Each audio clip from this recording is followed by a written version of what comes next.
Okay, Jasmine, we're going to read The Lorax by Dr. Seuss. I have the Lorax here, see him? Here we go.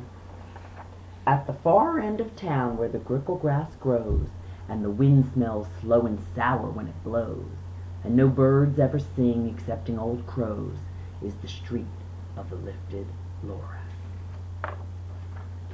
And deep in the grickle grass, some people say, if you look deep enough you can still see today, where the Lorax once stood just as long as it could before somebody lifted the Lorax away.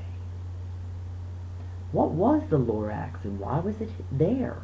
And why was it lifted and taken somewhere? From the far end of town where the grickle grass grows. The old Onceler still lives there. Ask him, he knows.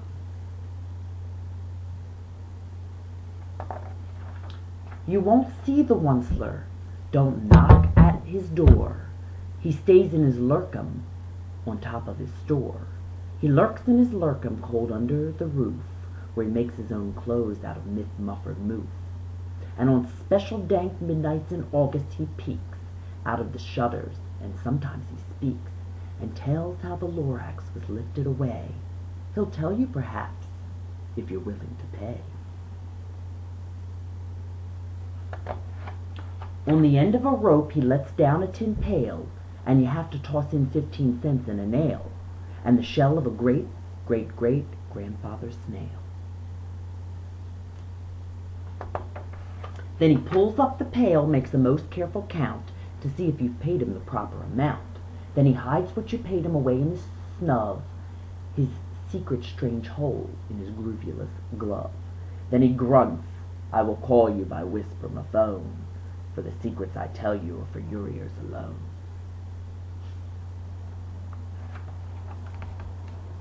Slop! Down slops the whisper-mophone to your ear, and the old Onceler's whispers are not very clear, since they have to come down through a snurgly hose, and he sounds as if he had smallish bees up his nose. Now I'll tell you, he says with his teeth sounding gray, how the Lorax got lifted and taken away. It all started way back, such a long, long time back. Way back in the days when the grass was still green, and the pond was still wet, and the clouds were still clean, and the song of the swami swans rang out in space, one morning I came to this glorious place. And I first saw the trees, the truffle trees, the bright-colored tufts of the truffle trees, mile after mile in the fresh morning breeze.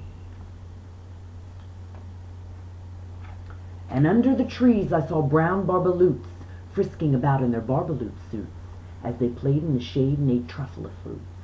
From the ripulous pond came the comfortable sound of the humming fish humming while splashing around.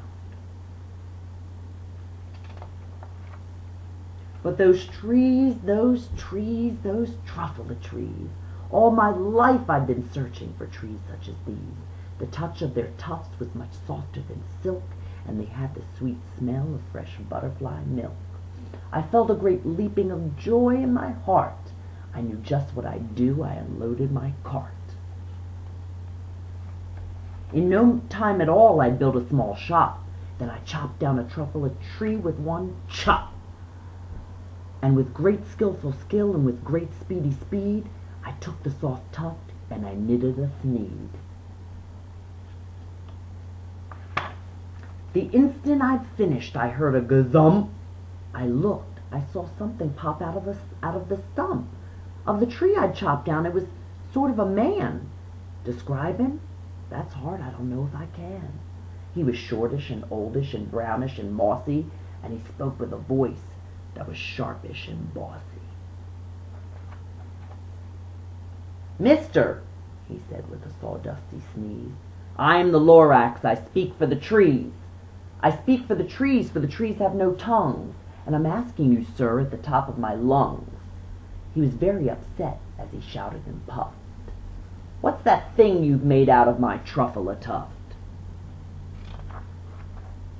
Look, Lorax, I said, there's no cause for alarm. I chopped just one tree. I'm doing no harm. I'm being quite useful. This thing is a thneed. A thneed's a fine something that all people need. It's a shirt, it's a sock, it's a glove, it's a hat. But it has other uses, yes, far beyond that.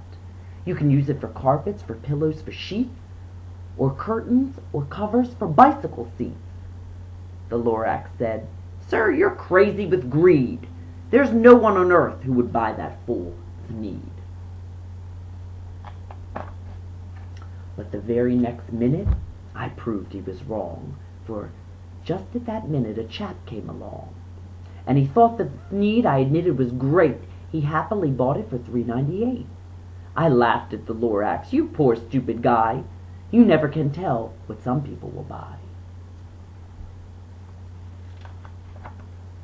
"I repeat," cried the Lorax, "I speak for the trees." "I'm busy," I told him. "Shut up, if you please."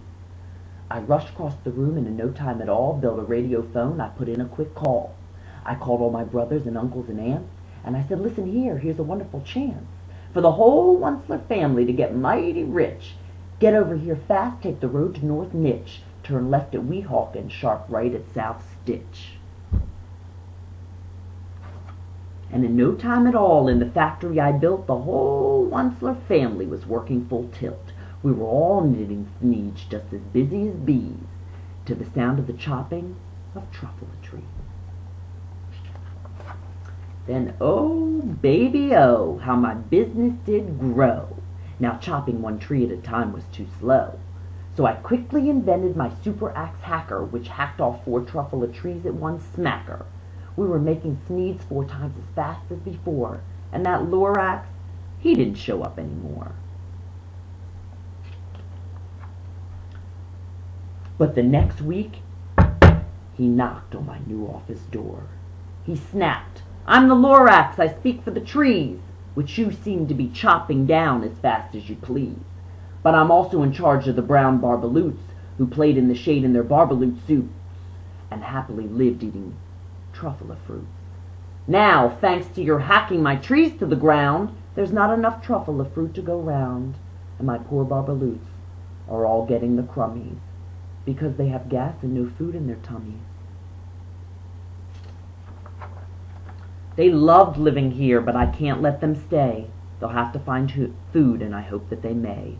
Good luck, boys," he cried, and he sent them away.